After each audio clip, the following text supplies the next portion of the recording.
प्रातः क्लास चल रहा था 14 अप्रैल 1968 रविवार को दूसरे पेज के एकदम मध्यांत में बात चल रही थी कि नई दुनिया में होते तो मनुष्य ही हैं, परंतु उनको देवता कहा जाता है क्योंकि दैवी गुण वाले मनुष्य होते हैं।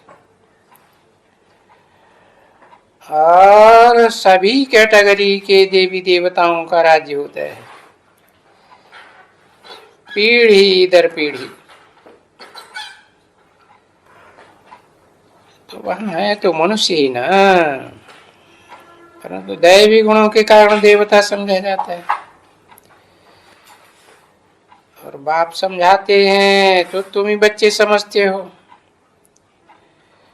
और तो कोई भी दुनिया में नहीं है जो तुम सूर्यवंशियों के अलावा कोई दूसरे धर्म के लोग इन बातों को गहराई से समझते हो। ऐसे नहीं कहेंगे गीता ज्ञान को, नहीं, इस ज्ञान को जो बाप देते हैं, समझाते हैं, क्योंकि ये समझाते ही हैं रचयिता और अपना परिचय। रचयिता साकार होता है, ये सृष्टि भी साकार है, साकार रचयिता की रचना भी साकार। और बाप फिर अपना परिचय भी देते हैं कि मैं कोई रचयिता नहीं हूं, परंतु मैं तो रचयिता रचना के आदि मध्य अंत का राज समझाता हूं, ज्ञान देता हूं, बस। तो उसको कुछ न कुछ नाम उन्होंने दे दिया है, गीता नाम दे दिया है। अच्छा भाई, गीता ज्ञान है जिससे बरोबर राजयोग सिखलाते हैं, और तुम जानते हो कि पवित्र भी रहते हो, और फिर पवित्रता के अनुसार ही राजाई भी करते हो। तो ये हुआ आदि सनातन देवी देवता धर्म। फिर ऐसे भी कह देते हैं और कह सकते हैं, है? ऐसे टॉपिक निकालो कि आदि सनातन सत्य की देवी देवता धर्म की स्थापना कैसे हो रही है, वो आए करके समझो। कोई वक्त में भी ये भी टॉपिक दो कि विश्व में शांति कैसे स्थापन हो रही है। ढेर की ढेर मनुष्यों ने विश्व शांति की कॉन्फ्रेंसेज करते रहे, रिजल्ट तो कुछ भी नहीं निकला। अभी देखो ये हो रही है विश्व में शांति, क्योंकि उसमें लिख देना कि ईश्वर परम पिता के सिवाय कोई भी विश्व में शांति स्थापन नहीं कर सकता, वो विश्व पिता ही है, और उस विश्व पिता की मत भी कोई नहीं दे सकता है, कोई राय नहीं दे सकता है। क्योंकि ये जो राय देते हैं उनको ये कुत्ते बुल्ले मेडल ले लेते हैं, विश्व शांति के। ये कुछ प्राइज नहीं देते हैं, नहीं। और बाप तो देखो कितनी बड़ी प्राइज तुम बच्चों को देते हैं, जो विश्व शांति में बाप का सहयोग करते हो, विश्व की बादशाही दे देते हैं। और ये कैसे विश्व में शांति होती है, और फिर जब विश्व में शांति करते हैं उनको प्राइज कैसे मिलती है, first class prize, second class prize.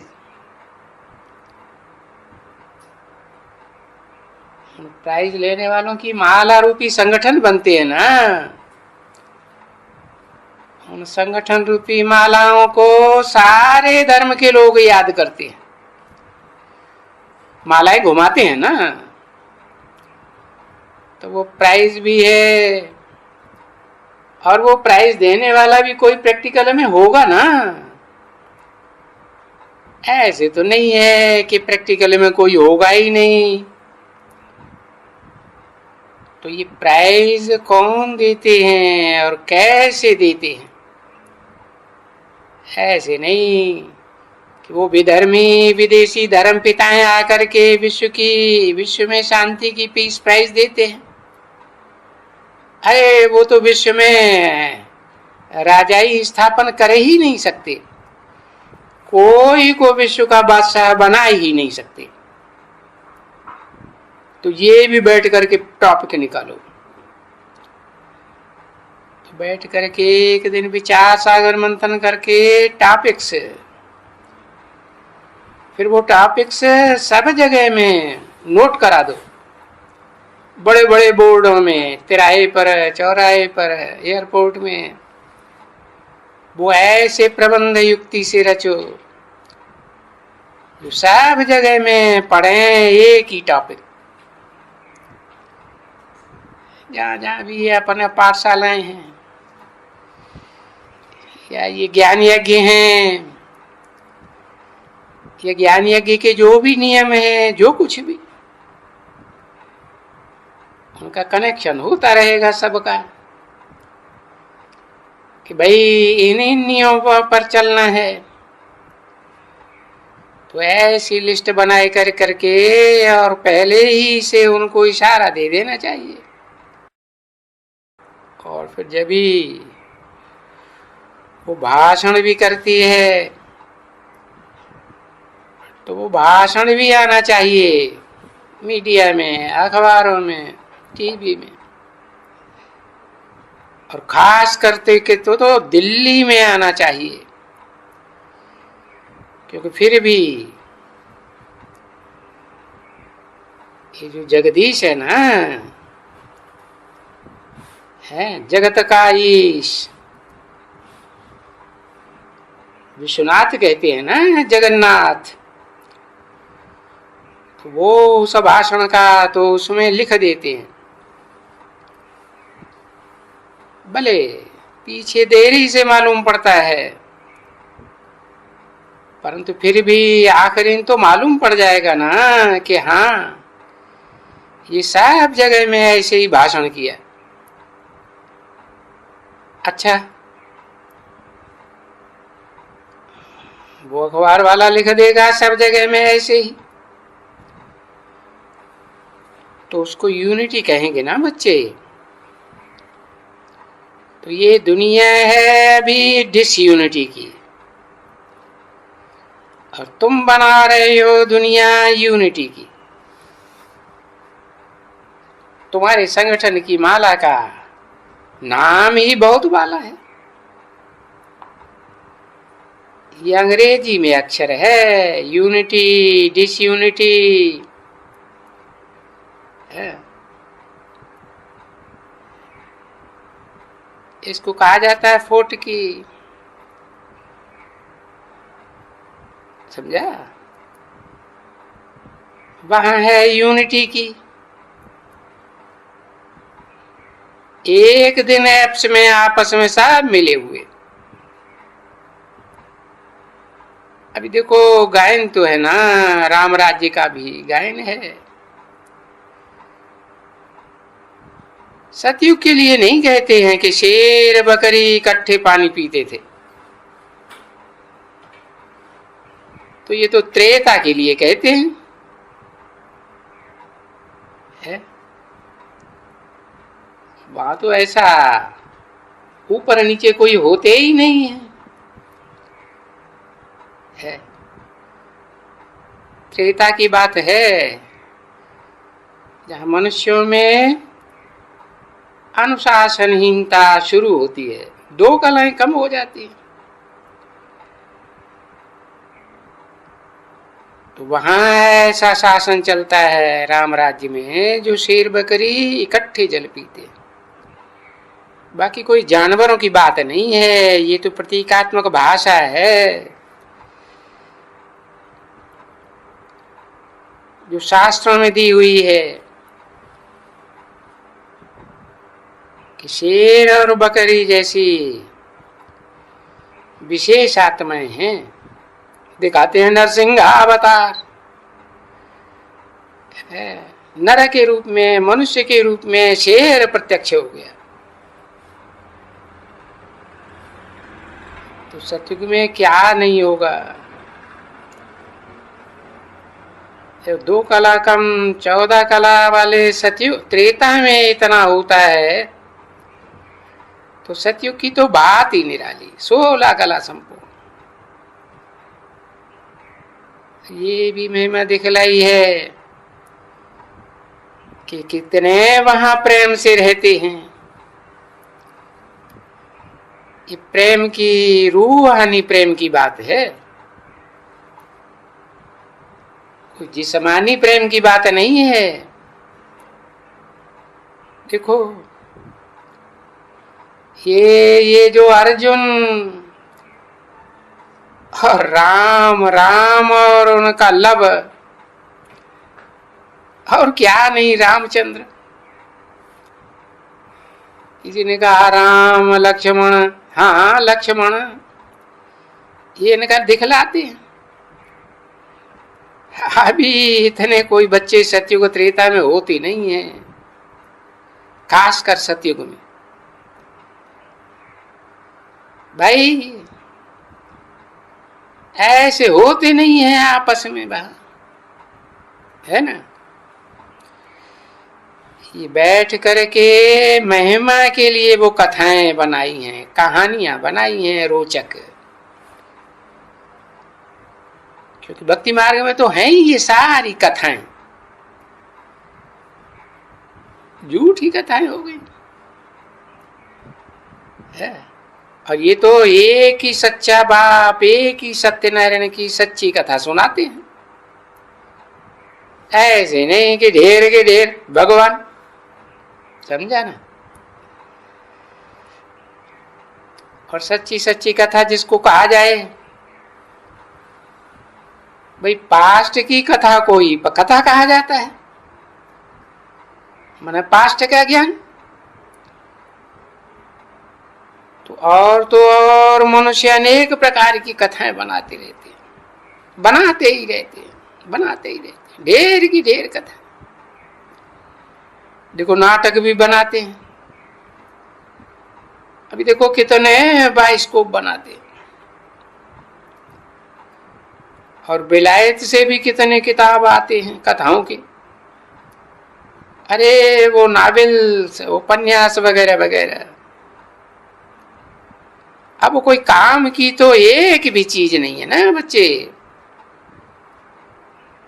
कि जो भी पास्ट की, यानी कलयुग तक की, द्वापर से लेकर के कलयुग तक की जो भी बातें हैं, शास्त्र हैं वगैरह हैं, वहां ये होते ही नहीं है। न सत्ययुग में होते हैं, न त्रेता में होते हैं। और यहाँ तो ये शास्त्र होते हैं, है? वो कुछ काम की नहीं है, कोई फायदा नहीं। अभी बाप आकर के तुमको सुप्रीम सोल ऐसा ज्ञान सुनाते हैं, जो भक्ति मार्ग की सारी कथाएं पूरी हो जाती हैं और सब बातें पूरी हो जाती हैं। तुम ज्ञान सुनते हो, हाँ, फिर वहां नई दुनिया में तुमको ये कथाएं वो तो होंगी ही नहीं कोई भी। ये कोई शास्त्र भी नहीं होते हैं। तो ये जैसे कि ड्रामा में ये सभी बनाए हैं, शास्त्र भी बैठ करके बनाते हैं, बनाया जाता है। जैसे बुद्धि वो आसुरी मत होती है ना, तो उस आसुरी मत से ये सब भक्ति मार्ग की चीजें निकलती रहती है, अंधश्रद्धा युक्त। ये सभी शास्त्रों में डालते हैं। इनसे ही फिर राय देते रहते हैं सभी कि भाई शास्त्रों में क्या कहते हैं। तीर्थ यात्राएं करो, ऐसा करो, वैसा करना चाहिए, ये करना चाहिए, अनेक प्रकार की विधियां बताते हैं वगैरह वगैरह। और वो सारी विधियां शास्त्रों में लिखी हुई है। भाई गायत्री की गीता कैसे पढ़नी चाहिए, क्या करना चाहिए, वो सभी शास्त्र हैं। यहाँ आकर के बाप मत देते हैं पुरुषोत्तम संगम युग में। तो तुम बोलो, इस शास्त्रों की बात छोड़ दो अभी, ये अंधश्रद्धा की भक्ति अभी पूरी हुई, खलास। अभी तो इसका नाम भी नहीं लेना चाहिए। तो जो गाया हुआ है ना, बच्चों को कहते हैं कोई भी भक्ति का नाम नहीं लिखो, ये भक्ति मार्ग की बात है। हियर नो इविल, समझा ना, see no evil, talk no evil. See माना क्या,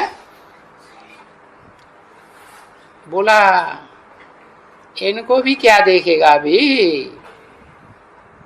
इसको जाए करके तुम क्या दर्शन करेंगी मूर्तियों के, जड़ मूर्तियों के है।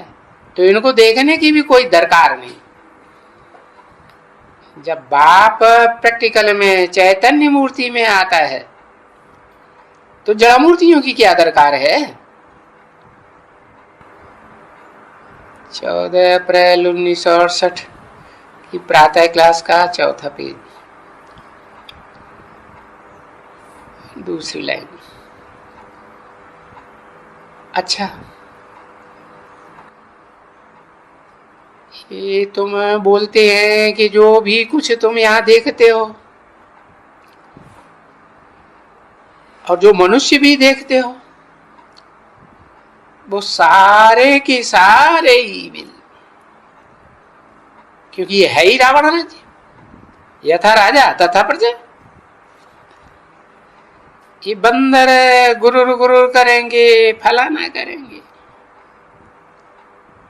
अरे ये तो कांटों का जंगल है ना एकदम,